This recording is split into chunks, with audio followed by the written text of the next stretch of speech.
Hey everyone, it's Synth Designer back again with another video. Today I'm going to talk about 3 atmospheric pads you can find in my latest preset pack called Chill Vibes Volume 2. Best part is this preset pack is absolutely free at synthdesigner.com. I appreciate any donations, but you can download this for free. You can also join my Patreon page where for only a couple dollars a month you could get 10 to 15 Serum presets from all sorts of genres. Pretty much anything that I come up with, you will get early access to.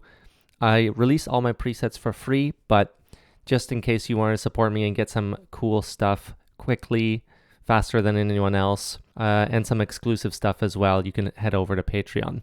But today I really want to talk about these atmospheric pads and how I created them, kind of the philosophy behind them, and just to kind of give you ideas for creating your own atmospheric pads. Of course, you could use these from the preset pack, but you can also take these principles and apply them to your own music and hopefully create your own cool pads as well. So why don't we get right into it? So one of the reasons I use Serum a lot is because of this noise oscillator here. It provides a lot of flexibility, and we'll see how it actually affects these sounds as well. As you can see here, this one is called Hypersonic. This was pattern 1, and we can listen to the pattern here real quick.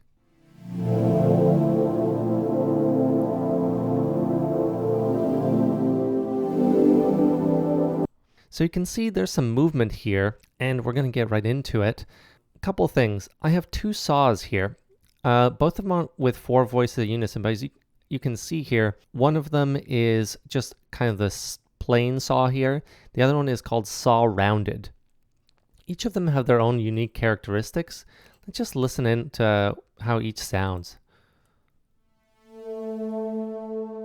There's that one.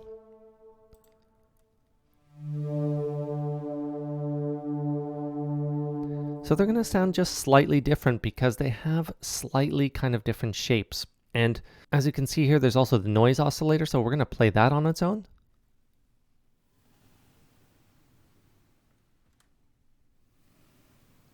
Very, very quiet here.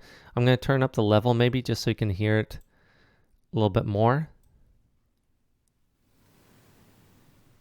Super subtle, but it does make a difference. All these little kind of textures and noises do make a difference.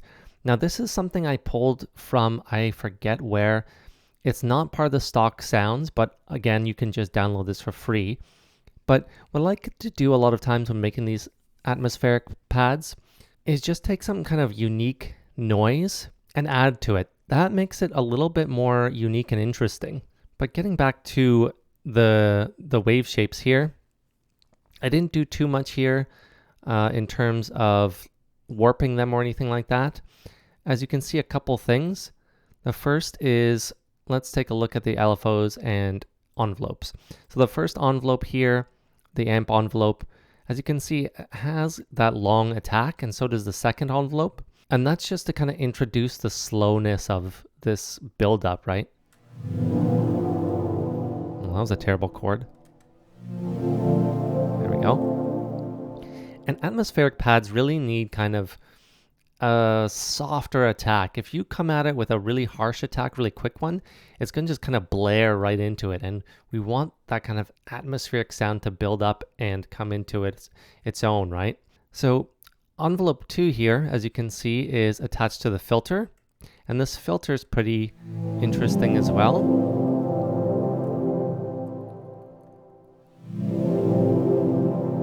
It's coming up and it's actually not closed off all the way in the high end.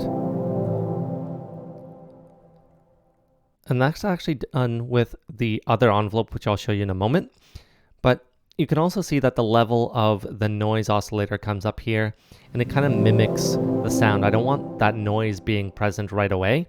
If you had the noise present, then it would just be noise right away, right? So we just wanted that to come in a little bit more subtly as well.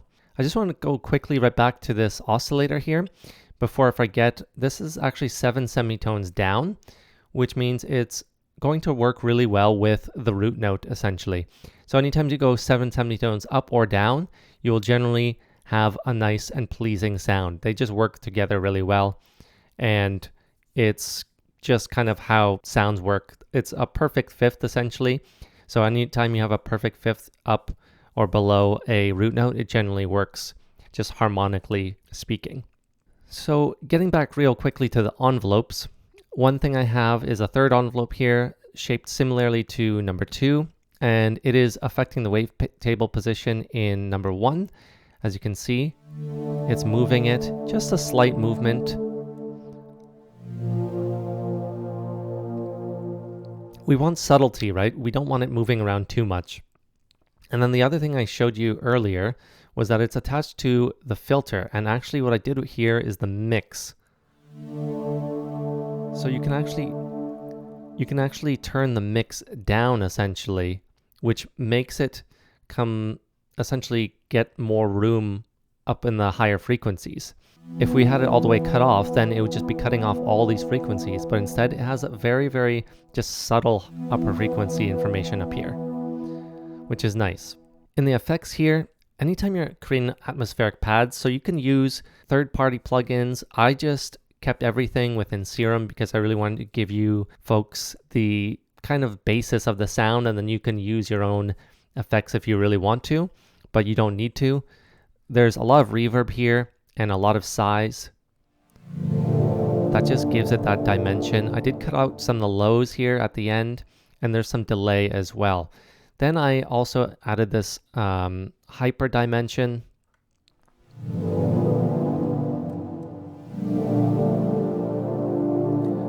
Just a little bit, and that gives a little bit more unison as well. So it's not too complicated of a preset. There's also these 2 LFOs just affecting the fine tune. I always love to add a little bit of extra movement, just a little bit of wobble. But as you can see, it's a pretty simple sound here. When you're thinking of atmospheric sounds, you really want to have kind of that big, lush, sustained sound, right? It's not meant to be necessarily at the forefront. It's kind of adding atmosphere, right? So think about that when you're creating those atmospheres of your own. So for pattern 2 here, we have another very similar atmospheric pad. As you can see, we have another saw, this one with 10 voices of unison. And then we have this kind of Juno, what they call a Juno wavetable here. And this one is actually 7 semitones up. Again, we talked about that perfect fifth in the last one. This one's a little simpler. I only have the 1 envelope here, as you can see. This is all it's doing. I'm not changing anything with the filter, but it has that really, really long sustain. So it has that release here, as well as some chorus. The chorus adds a lot. Here's what it'll sound like without the chorus.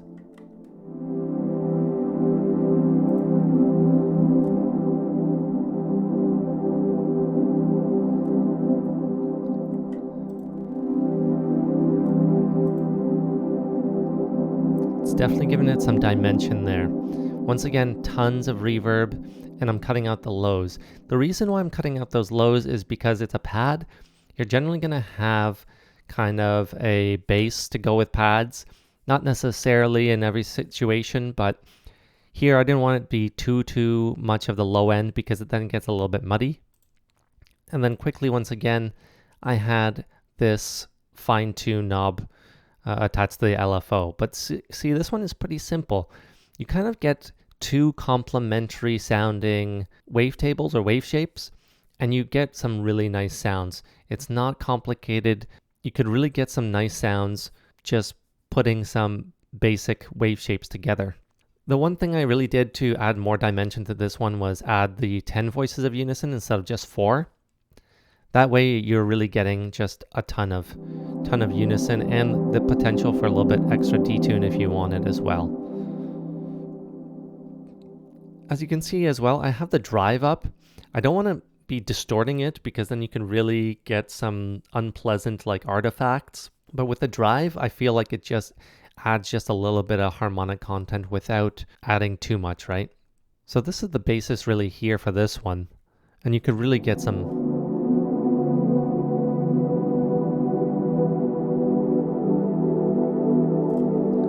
nice lush sounds with it.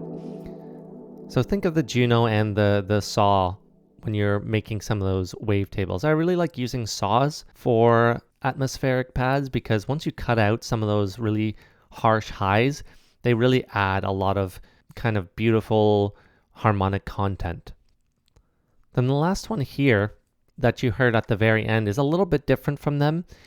You can make the argument it's not quite like an atmospheric pad, but I wanted to include it in here just because I found it really interesting. Let's just listen to this one more time.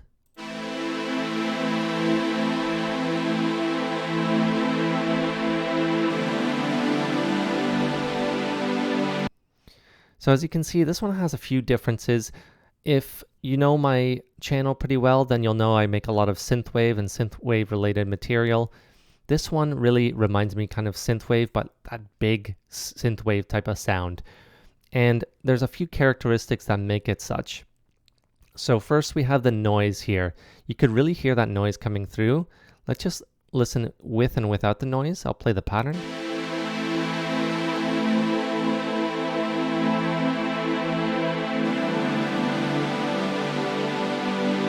So you can really hear that noise coming through there.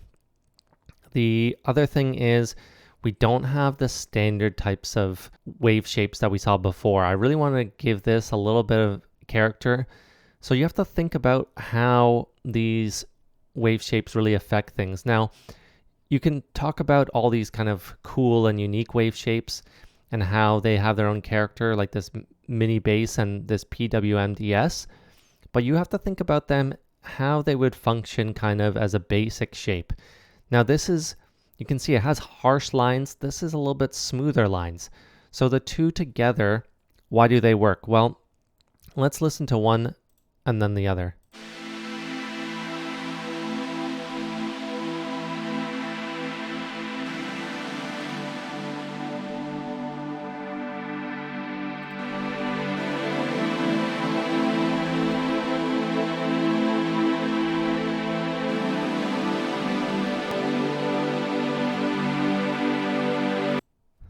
So when thinking about creating these lush pads, you have to think about how they function together. Now we have that kind of harshness from this one, that kind of saw-like quality. This one has a little bit of that, but not very much. So it doesn't detract from this one, right? So the mini bass is meant to kind of complement it a little bit without detracting from it. Sometimes if you have a couple different wave shapes that don't have the same types of forms, they can really be kind of clashing. So you have to kind of just play around, experiment a bunch, and see what works. In this case, I really like the two together, and they just work really well. This one here has just a ton of unison. This one is a little bit more up the middle, but as you could hear, this one is kind of naturally quieter than this one, even though that the level is the same. And that has to do with the harmonic content as well. So the envelope here, rather than having that slow attack, which you could do, I wanted a bit of a quicker attack here. And then the second envelope kind of plays with this low filter, kind of opening and closing it up a little bit. Not too quickly again, because this is meant to be a pad, so you want it to have a bunch of sustain as well. LFOs I did a little bit more with here. So to make it a little bit more interesting, I had both of these wavetables moving, as you can see. Again, on a slow rate, because it's a pad, you don't want too quick of a movement. And then the LFOs attached to the fine filters again. I did separate them by making them slightly different in tuning, so that kind of gives it a little bit natural width. And then LFO 3 here is attached to the filter cutoff as well. So the thing with filter cutoffs is you can always add and attach different LFOs to them, and they operate in different ways. So take a look at how this one works.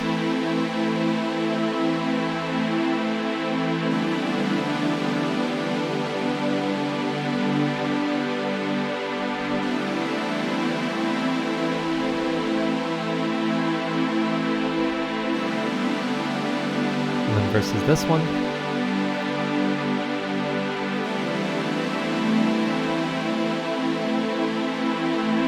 This envelope, I should say.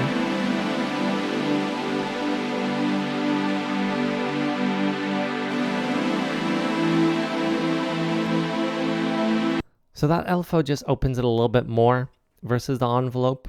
It's kind of a subtle difference, but again, you're just playing around with a little bit of subtlety. Don't be afraid to kind of attach different LFOs, different envelopes, and see how they function and kind of make differences. Again, I have a lot of chorus here and a lot of reverb. Cut out even more of the lows. I felt like, I believe it was the second wavetable was adding a lot of the lows, so I cut out a bunch of those. And again, pretty simple though. Tons of reverb, a bunch of chorus, but nothing too crazy going on. But that's it. Hopefully you kind of understand a little bit more about creating these atmospheric pads. It's nothing too complicated. Think of a few things when you're creating them. Remember that you want to have a lot of voices of unison. You want to kind of make them subtle. You don't want that attack necessarily up front. Find ways of kind of mellowing out the sound with filters. And remember, use a lot of reverb for that atmosphere. You can use Serum's reverb or your own through different VSTs. And chorus really helps for widening things out. Play around as well. Just try different wavetables together and see how they work. Think about the noise oscillator as well. In Serum, don't be afraid to use your own kind of noises and see how those play out. It's all about the subtlety. It's all about kind of getting movement in them, but nothing too harsh and nothing too crazy. Play around with wavetable positions, maybe even some warping, because Serum's great for kind of having that warp knob as well. So I really hope you enjoyed this video and learned something. Let me know down in the comments if you want to see more of these types of videos or any suggestions for other types of videos you might want to see in the future. So I'll see you all next time.